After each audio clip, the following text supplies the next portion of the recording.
I wonder what you guys think of when you hear that sound. I hope you think something happy. Happy thoughts?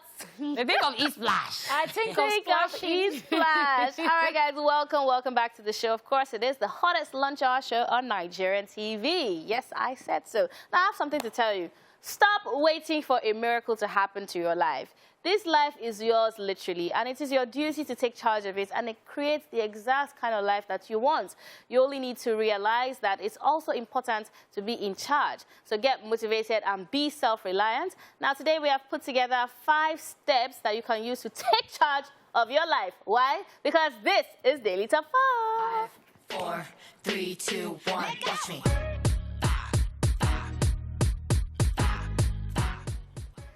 All right, the very first step on the list is to get to know yourself. Now, go on a self-discovery journey and get to know your true self. When you know who you are, it becomes easier to know what you want out of life. I mean, before you can take charge of your life, that is legit the first step. You have to ask yourself questions. Like, even up to what your name means. You know, the other day I asked somebody, oh, your name is this, what does it mean? Like, I don't know. You know, for real, what? The person's first name. So I feel like a lot of people, especially when it's an English name, because when you hear English name, because it's an English name, you just feel, an English name. But it also has a meaning, you know. So what do you like? Who are you? What are your flaws? What are your weaknesses? What are your strengths? How do you take charge of yourself if you don't know yourself? And this is where self-care comes in. This is where you realize that you need to spend more time with yourself. Because when you don't even have time for yourself, then there's no room for self-discovery. Yeah. So you need to first spend time with yourself, find out those things that you like, you don't like, and then that will help you understand yourself better.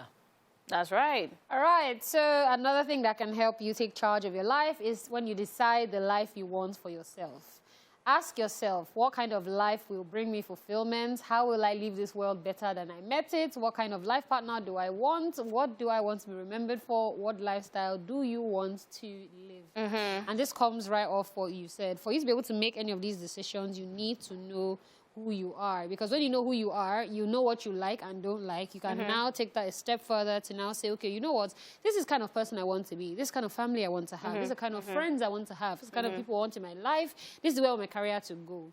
Do I want to be a doctor? Do I want to be a nurse? You need to be able to know that, and then you will now be able to work towards that. Yeah, and even like, for instance, in relationships, like if you look at your flaws, like I said earlier, I'm very forgetful. If I can't date somebody that's we'll forget our child in school.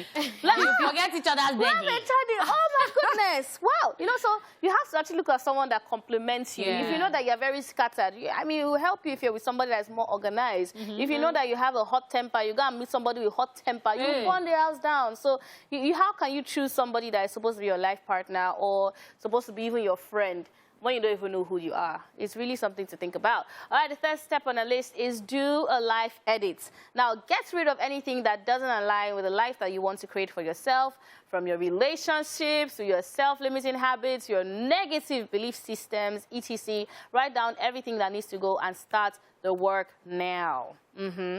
Edit your life. See, you have to. You know, this is where people thrive on this part and be like, I block them, negative energy. But sometimes, I won't lie to you, sometimes you have the negative energy. But then that aside, if you have to edit your relationships, like that is people that are around you, you actually start to look at it like, do I want this person in my life? This person aligned to my goal? Because now you have asked yourself who you are and where you want to head to.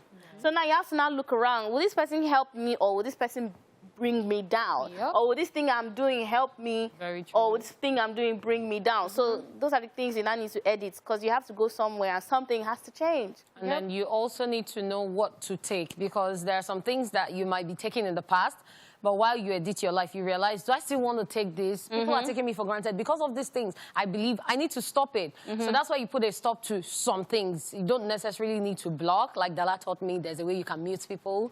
And there's some other things to do. You don't need to block. So I'm the one that's teaching you about it. No, you're not. You're teaching me to be a better person. That's why you're so quiet. Hey. Darling, I don't block just so you might be muted. Yeah, and then you have your peace of mind. Do you understand? All right, so when you identify all these things that are problems in your life, the next thing that you can do is to now change your habits. So form new habits that will help you become more confident and intelligent, healthy, spiritual, financially independent, etc.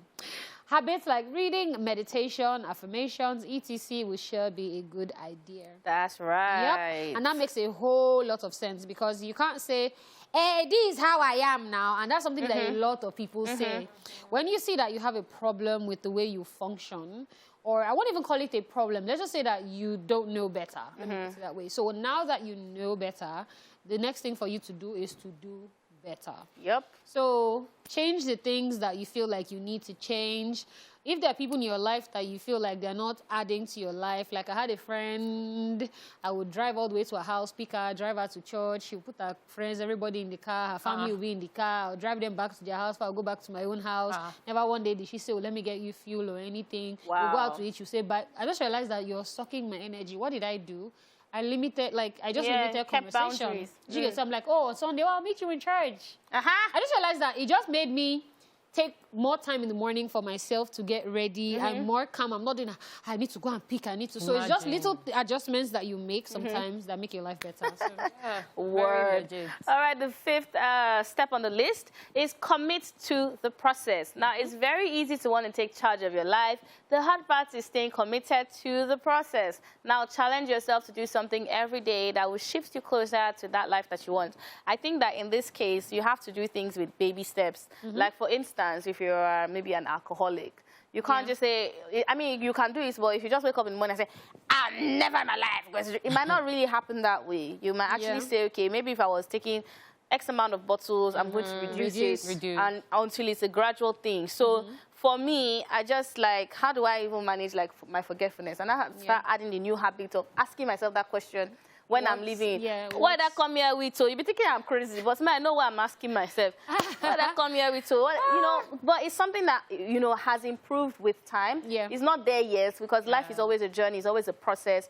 But you know that you have to just take those baby steps with that in mind, that your goal is. Is that whole being intentional about things? For instance, sometimes I'll be like, you know what, oh, I want to work out, I want to lose weight, I want to diet, I just want to be trim.